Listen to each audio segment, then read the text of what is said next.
Good day guys, so nandito na naman tayo sa pangalawang yugto ng ating basic pipe welding, no? So sa lahat ng mga welders na nanonood, magandang araw sa inyo. So i-discuss muna natin saglit yung ano natin guys ha. So ito yung test pipe na gagamitin natin, no? So ganun pa rin, 4 inches, 100 mm, then yung thickness or kapal niya is schedule 40. So yung procedure natin dito guys is root pass lang din and final capping na kasi manipis lang to guys, no? So diretso na tayo, no? So tara na, proceed tayo sa ano natin, root pass natin guys. So mamaya papakita ko kung yung gagawin natin na guide, no? Kung paano, no? So i-root pass ko muna to guys.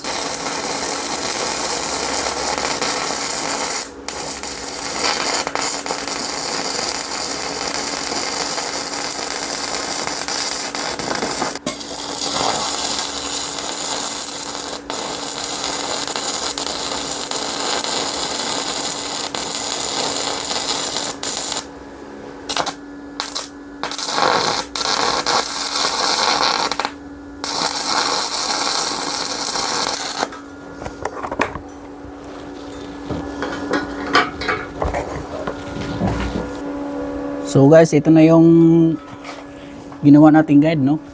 So natapos natin siyang na root pass. So ganyan lang guys, no? So yung capping pala nito guys, 3 bead siya guys, no?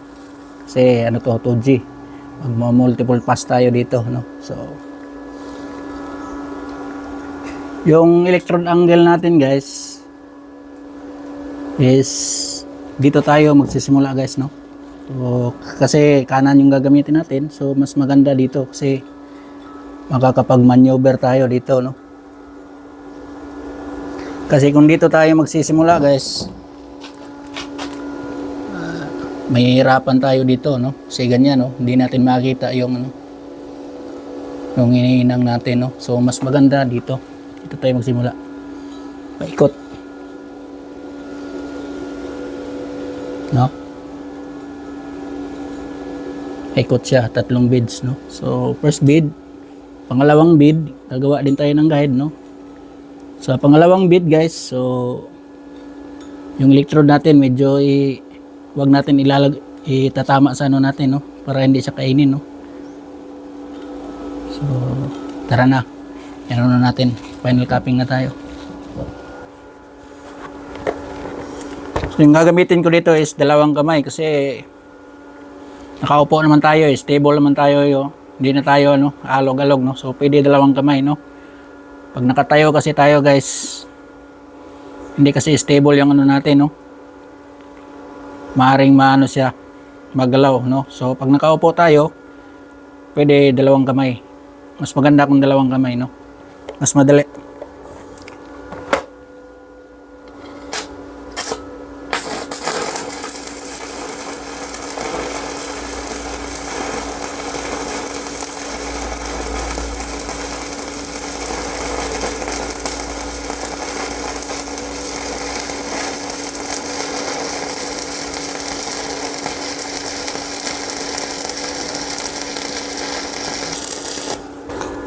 So dito guys, instead na tayo yung iikot, no? So yung ginawa natin yung tubo na lang, no? Kasi mas convenient yun pag yung tubo yung iikot natin kasi parehas lang naman yan kahit ikutin natin yan, no? 2G pa rin yan, no? So kaysa naman tayo yung iikot, mas mahirap yun, limited lang kasi yung space natin, no?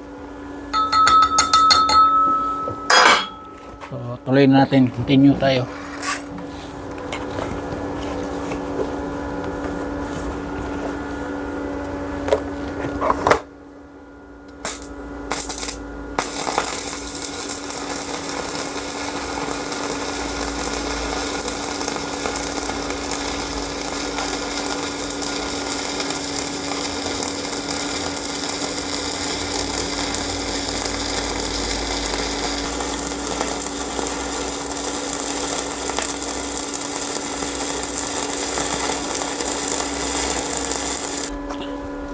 So, ito yung first bed natin, no? So, may guide na tayong ginawa. So, ayan. So, yung ano natin, electrode, so dito lang banda, no? Ibabaw lang ng guide natin, no?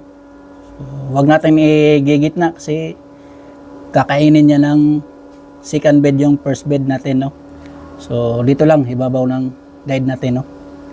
Diyan lang natin i-drag yung electrode natin, no? So, yan lang. Kasi pag masyadong nasa gitna yung electrode natin, yung patama natin sa guide, so maaaring kainin yung first bed natin, no? So, konti na lang yung may iiwan dyan. So, dito natin banda. So, sakto lang yung ano niya, no? Sa guide niya, no? Ibabaw konti. Bali sa dulo ng electrode, dyan natin ipatatama yung ano, sa gilid, dulo. No? Wag natin igitna, no? Dito banda. Para hindi siya kainin, no? So, tara na. Second and third na.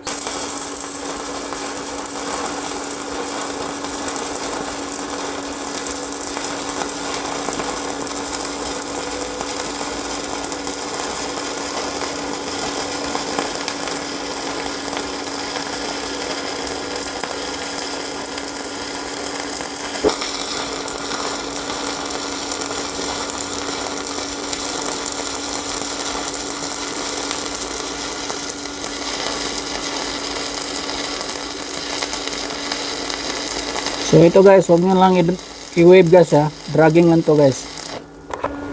So last bed na tayo guys, no? Final bed na to, no? Ito na yung pangatlo. So sino natin.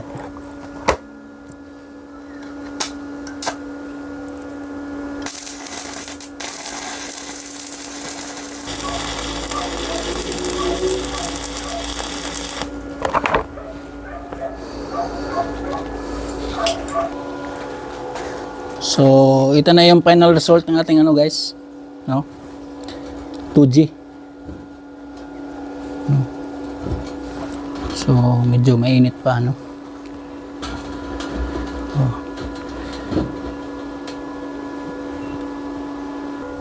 So, ayun guys, no? Natapos ng ating actual, no? So, sana ay marami kayong natutunan sa ginawa nating tutorial. So, sana ay marami kayong nakuha ang tips, no? So, ito na yun guys. So, yun. So, maraming salamat sa panonood guys. So, hanggang dito na lamang. So, hanggang sa muli. Ito po si Pinoy World. Paalam.